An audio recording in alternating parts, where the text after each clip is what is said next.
I bought a one-way ticket for Japan to leave April 3rd 3 months ago. Yeah, it's not funny. I'm not the first person to move to Japan, and I'm not going to be the last, and I'm just super excited to go. But I've noticed a lot of anime creators and non-anime creators to be making this move. I mean, the entire Trash Taste podcast are in Japan, PewDiePie's in Japan, and the one and only Chris Abroad is in Japan, so why am I, a small, tiny content creator, going to Japan? Well, to answer that question, I need to tell you a story. So in 2013, my brother showed me a little show called SAO, and I was visiting some relatives at the time, and all I knew about anime was the fact that it was Japanese and that I haven't watched any since like Dragon Ball Z, and I was only 7, but SAO hooked me. Enough, in fact, to binge the entire show, and it led me to believe that there was something there I was missing. So to find out what it was, I figured I should start with the anime I never properly watched, Dragon Ball.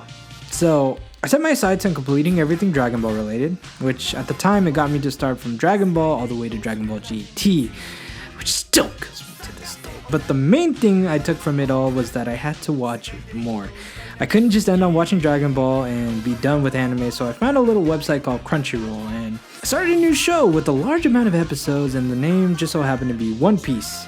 Another after another, I was going through the weeb sprints and devouring anime one at a time without skipping an episode, and eventually the idea of no longer needing subtitles was becoming a little bit more pleasant.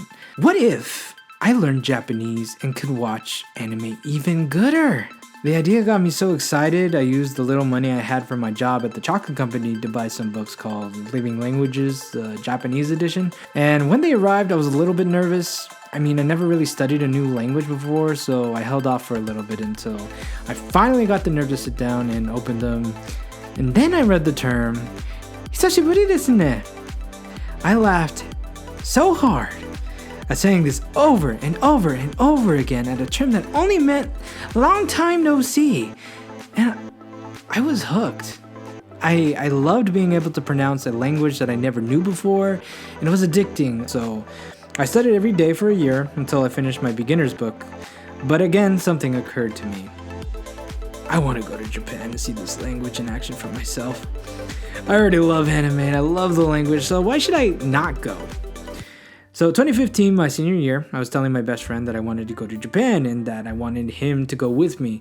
But at the time, he was like, nah. So I kept talking to friends, and most of the time the answer was sure or no. And funny enough, my closest friends were the ones with the no. So I was starting to feel I would maybe be going alone.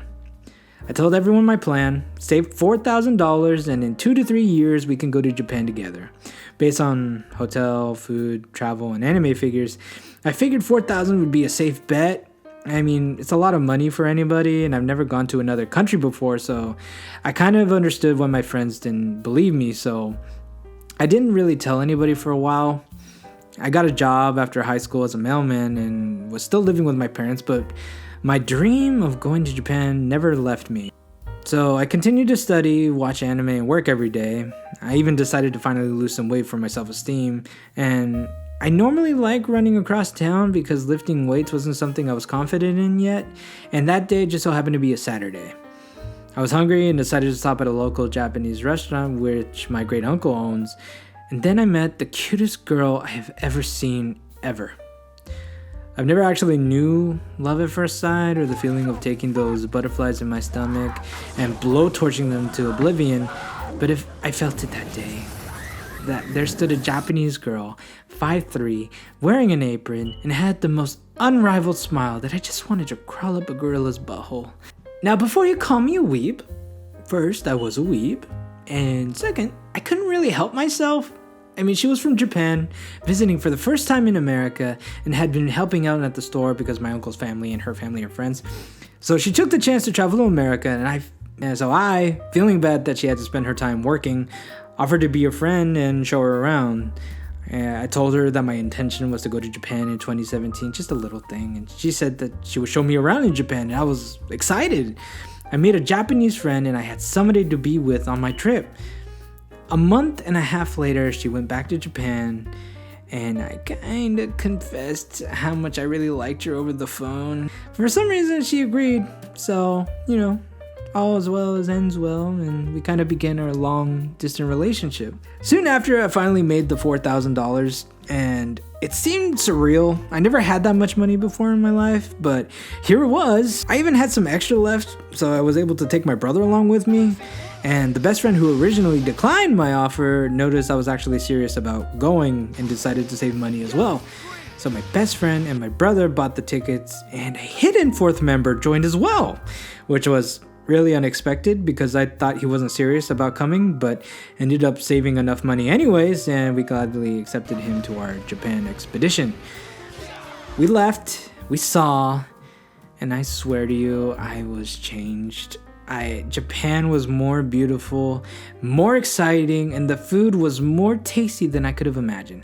From the clean streets to the kind vendors and wonderful atmosphere, I was like a new man.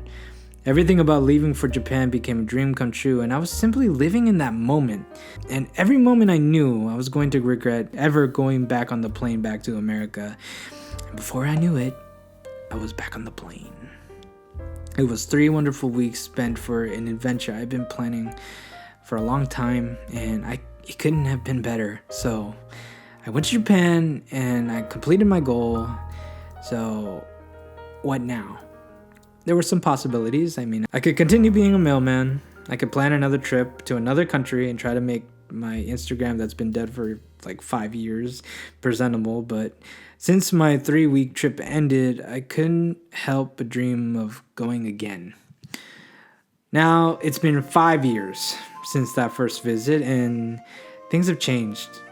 I intentionally tried not to talk about my girlfriend at the time of the story because that woman now has been my wife for 2.5 years. I've been in Japan 4 times in total now, and it's been 7 months since I've last seen her in person. The thing is, that dream of going to Japan that was sparked about 9 years ago fails in comparison to why I'm going to Japan now. I'm going to Japan not because I want to be swept off my feet by the same romantic view I have of Japan. I'm actually going because I want to be with my wife, and to be honest, even if she didn't live in Japan, I would probably follow her anywhere around the globe. She would just have to spin the thing and point. The thing is, I know if I were to tell my younger self that one day you would not only be seeing Japan, but also living there, I know my smile would have been too big for my body. But now, with less than a month to go and the days only going faster, I don't think about my adventure or vendors and good food I'll be enjoying in Japan.